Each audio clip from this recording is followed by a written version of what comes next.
এটা কি সত্য যে ত্রিগর্তরাজ সুশর্মা মহাভারতের যুদ্ধের ১৭তম দিনে অর্জুনকে অজ্ঞান করে প্রায় হত্যা করে ফেলেছিলেন? সুশর্মা ছিলেন সংসপ্তক নামক এক বাহিনীর সেনাপতি।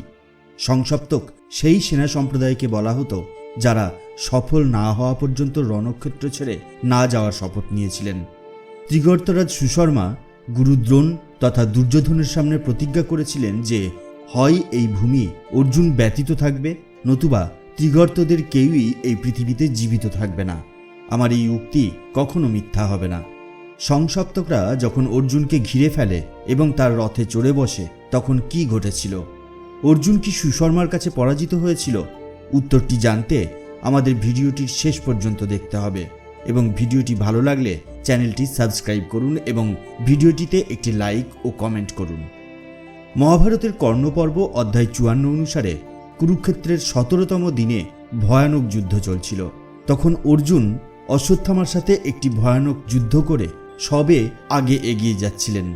এমন সময় সংসপ্তকরা অর্জুনকে যুদ্ধের জন্য আহ্বান জানালো। সেখানে অর্জুন সংসপ্তক, কোশলদেশীয় যোদ্ধা এবং নারায়ণী সেনা এই তিনটি সেনাবাহিনীর সাথে একাই যুদ্ধে জড়িয়ে পড়েন।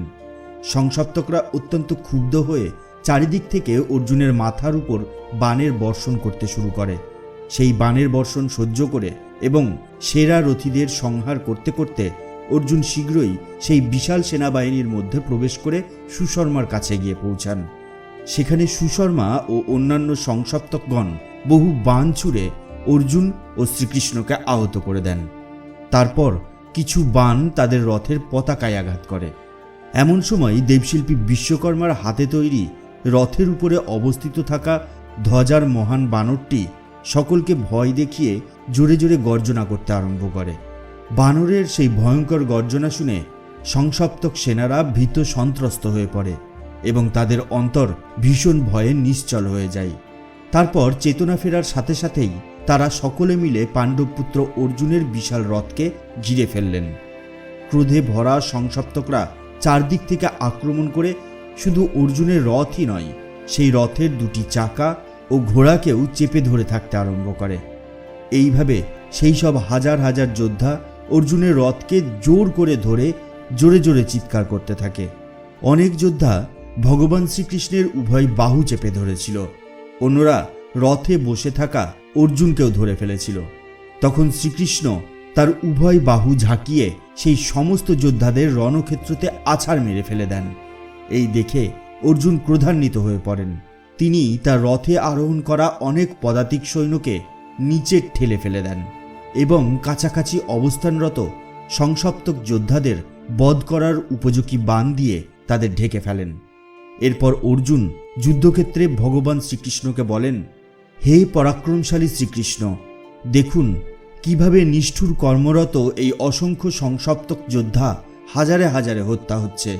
প্রভু, এই পৃথিবীতে আমি ছাড়া আর অন্য কোনো পুরুষ নেই যে এমন যোদ্ধাদের মুখোমুখি হতে পারে। এরপর অর্জুন বারংবার নাগাস্ত্র প্রয়োগ করে সেই সমস্ত সংসপ্তক যোদ্ধাদের পা বেঁধে দেন। অর্জুনের দ্বারা তাদের পা বদ্ধ হয়ে যাওয়ার ফলে এই সংসপ্তক যোদ্ধারা নিশ্চল হয়ে পড়েন। তারপর অর্জুন সেই নিশ্চল সংসপ্তক যোদ্ধাদের বধ করা শুরু করেন। বাণের আঘাতের ফলে তারা অর্জুনের রথ পরিত্যাগ করে। সেই সময় পা বাঁধা থাকার ফলে তারা নড়াচড়াও করতে পারছিল না এবং অর্জুন ক্রমাগত তাদের সংহার করতে থাকেন। যুদ্ধক্ষেত্রে অর্জুন যে সমস্ত যোদ্ধাদের নিশানা করে পাদ বন্ধাস্ত্র ব্যবহার করেছিলেন, সেই সমস্ত যোদ্ধারা সমরাঙ্গনের নাগ দ্বারা বন্দী হয়েছিল। মহারথী সুশর্মা তার সৈন্যবাহিনীর যোদ্ধাদের নাগ দ্বারা বন্দী অবস্থায় দেখে তৎক্ষণাৎ গরুরাস্ত্র প্রয়োগ করেন। তখন গরুর পক্ষী প্রকট হয়ে সেই নাগগুলোকে আক্রমণ করে এবং ভক্ষণ করতে শুরু করে।